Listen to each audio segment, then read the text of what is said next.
राष्ट्रवाद भारत फर्स्ट एक ऐसा संगठन जो राष्ट्रवाद की मजबूत नींव पर राम राज्य की कल्पना को साकार करने की मुहिम चला रहा है। जी हाँ, हम बात कर रहे हैं राष्ट्रवाद भारत फर्स्ट संस्था की। इस संस्था ने हाल ही में आदर्श नगर स्थित एक प्रतिष्ठित 24 स्टार होटल में समाज के प्रमुख बुद्धिजीवियों और विभूतियों के साथ एक महत्वपूर्ण बैठक का आयोजन किया। इस बैठक में राष्ट्रवाद के विभिन्न मुद्दों पर गहन चर्चा हुई और देश में व्याप्त कुरीतियों को दूर करने पर विशेष जोर दिया गया। दोस्तों, राष्ट्रवाद भारत फर्स्ट संस्था का मानना है कि सच्चा राष्ट्रवाद ही हमें उस आदर्श राम राज्य की ओर ले जा सकता है जहां न्याय, समानता और धार्मिक सद्भावना का बोलबाला हो।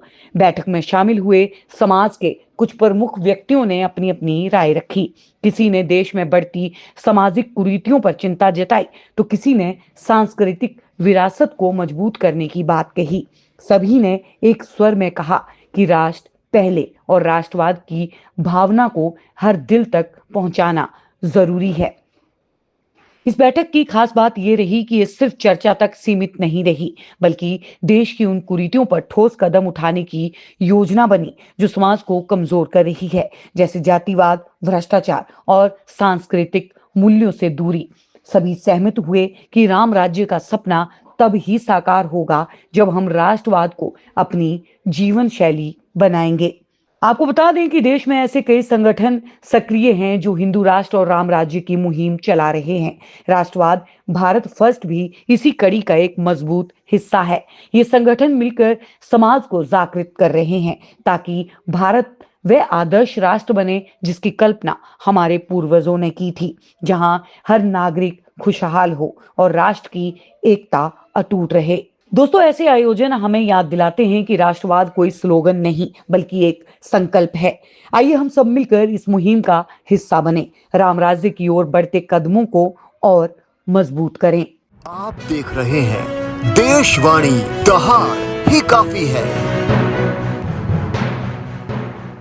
आने वाले समय में राष्ट्रवाद कैसे आगे बढ़े, किस तरह से हम अपनी मेंबरशिप ड्राइव को आगे बढ़ाएं, किस तरह हम राज्यों में कार्यक्रम का आयोजन करें, इस पर आज हमारी चर्चा हुई है। यह विस्तृत चर्चा आगे भी चलती रहेगी। इसके लिए सभी का बहुत बहुत धन्यवाद। भारत माता की जय। समाज का हर वर्ग अपने आप को उपेक्षित ना समझे, अपने आप में अलगाववाद की भावना ना लेके आए। सरकार हर जगह तक नहीं पहुंच सकती, चुनिंदा विधायक और सांसद सब जगह तक नहीं पहुंच सकते। इन सब चीज़ों को ध्यान में रखते हुए हमने इस बैनर की स्थापना करी। भारत भूमि में हिंदू संप्रदाय में जो भी व्यक्ति पैदा होता है वो राम से सीखने की कोशिश करता है। राम सा पुत्र नहीं है, राम सा पति नहीं है, राम सा भाई नहीं है, राम सा पिता नहीं है। नैतिक मूल्य कितने बड़े हैं ये राम जी से सीखे जा सकते हैं। हिंदुओं में जीवन राम पे ही शुरू होता है और राम पे ही खत्म होता है। जब भी जो बच्चा पैदा होता है, ये भारत की सामाजिक व्यवस्था है, सामाजिक संरचना है, जो आज नर्सिंग का प्रोफेशन पढ़ी लिखी बच्चियों के या MBBS डॉक्टरों के हाथ में, ये आदि अनादि काल से हर गांव में वाल्मीकि महिलाओं के हाथ में होता था। जो भी बच्चा पैदा हुआ जो आज 30 साल से बड़ी उम्र के हैं, वो सभी लोग दाई माई उस वाल्मीकि माता बहन के हाथ से पैदा हुए हैं। जब बच्चा पैदा होता था तो सबसे पहले उसके मुंह में जिह्वा साफ करने के लिए अंगुली वही माता डालती थी, वही उसके कान में पहली बार राम, ओम, कृष्ण, ओम नमः शिवाय ऐसे शब्दों का संबोधन करती थी, वही उसकी जिह्वा पे उसकी माँ के दूध से या शहद से राम या ओम शब्द लिखती थी। वर्तमान में जो सरकार चल रही है, हमें खुशी है। इस सरकार को तन मन धन तीनों हमने दिया है, हमारे खून पसीने की मेहनत से खड़ी हुई है। किसी की चमक धमक से प्रभावित होने की ज़रूरत नहीं है। अगर वो ड्राइंग रूम में बैठे चमक रहे हैं तो उसकी बुनियाद की नींव आप हो। आप अपने कॉन्फिडेंस पे रहो, उनमें कुछ दुर्गुण आ गए वो आपको देख के ठीक हो जाएंगे, ठीक हो जाएंगे या ठीक कर दिए जाएंगे। आप अपने पुरुषार्थ को रखें। आप जिन प्रिंसिपल्स पे शुरू हुए थे, जो मुद्दे छांटे, उसी हिसाब से काम करें। और हमारे साथ अच्छे लोग हैं, विद्वान लोग हैं, पढ़े लिखे लोग हैं, चरित्रवान लोग हैं। हमें गुरु नानक जी की वो बात याद रखनी चाहिए कि इन सबको बिखेर दो, ये सब जगह जाएं। जो इनका प्रकाश है पूरे भारत को प्रकाशित करें। ये वैसे भी महीना हमारे लिए शहादत का महीना चल रहा है। क्रिश्चियन 25 तारीख से 31 तारीख तक कुछ और रूप में मनाते हैं, हिंदुओं के लिए 25 तारीख से 31 तारीख कुछ और रूप में सोचने के लिए।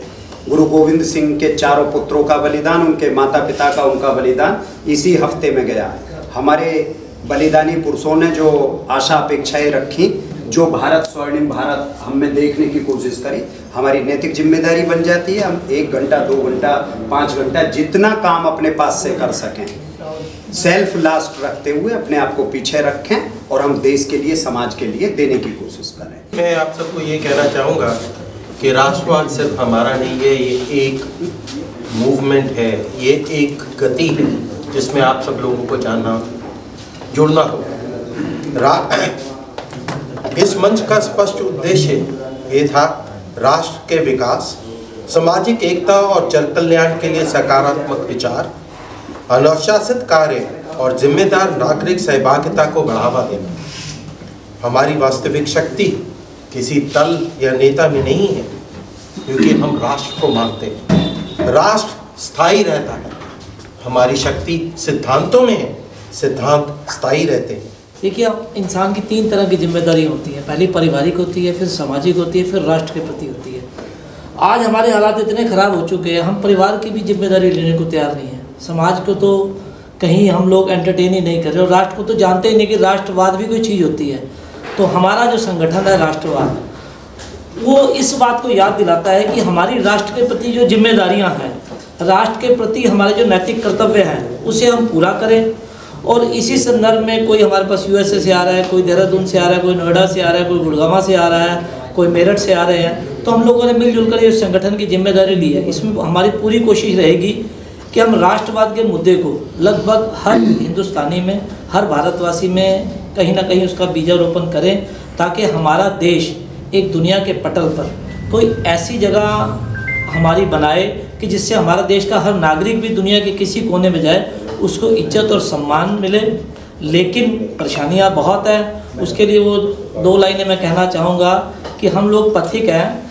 वो उसके लिए 2 लाइनें यही है, वो पथ क्या पथिक सफलता क्या, जिस पथ पर बिखरे शूल ना हो, नाविक की धैर्य परीक्षा क्या, जब धारा ही प्रतिकूल ना हो। तो इस प्रतिकूल धारा में हम लोग अपना संयम बनाते हुए इस कार्यक्रम को आगे बढ़ाएं, राष्ट्रवाद को प्रोत्साहित करें। राष्ट्रवाद का विचार बच्चों से लेकर बड़ों के बीच में जाए। राष्ट्रभक्ति अपने हृदय में लेकर देश किस प्रकार से प्रथम स्थान पर रह सकता है और देश को किस प्रकार से हम आगे बढ़ा सकते हैं, इन्हीं विचारों को लेकर आज राष्ट्रवाद की ये बैठक जो है आदर्श नगर के अंदर हो रही है। जिस प्रकार से राष्ट्रवाद से राम राज्य, राष्ट्रवाद जिस प्रकार से भारत के लिए राष्ट्रभक्ति के द्वारा भारत का निर्माण करना है, उसी प्रकार से राम जो भारत की आत्मा है और राम राज्य उसकी कल्पना जो है, उस कल्पना को साकार करने के लिए इस संगठन का जो निर्माण किया है और ये संगठन लगातार धीरे धीरे आगे बढ़ रहा है। चंदन है इस देश की माटी, तपोभूमि और ग्राम है, हर बाला देवी की प्रतिमा, बच्चा बच्चा राम है। और राष्ट्रवाद से राम राज्य की तरफ ये संगठन इसी प्रकार से आगे बढ़ता रहे। राष्ट्रवाद जो नाम है हमारे इस संगठन का, इस संस्था का जो रजिस्टर्ड है, आप सब जान गए, समझ गए। तो हम लोगों के लिए राष्ट्र प्रथम है। राष्ट्र जहाँ हम रह रहे हैं, जहाँ जीवन यापन कर रहे हैं, अपने कर्तव्य निभा रहे हैं, अपने अधिकार प्राप्त कर रहे हैं, उस राष्ट्र हमारे लिए सर्वोपरि है। हम उसको अपनी नज़र के सामने रखते हुए मेहनत से, लगन से, ईमानदारी से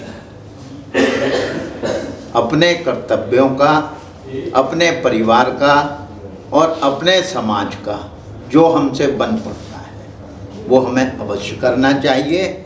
सबसे मुख्य बात यही सामने है कि हमारी भावी पीढ़ी बच्चे हैं। अगर हम उन्हें सुदृढ़ कर सकते हैं तो आगे का राष्ट्र, आगे का समाज, आगे का परिवार वो ज़्यादा अच्छा हो सकता है, ज़्यादा मजबूत हो सकता है।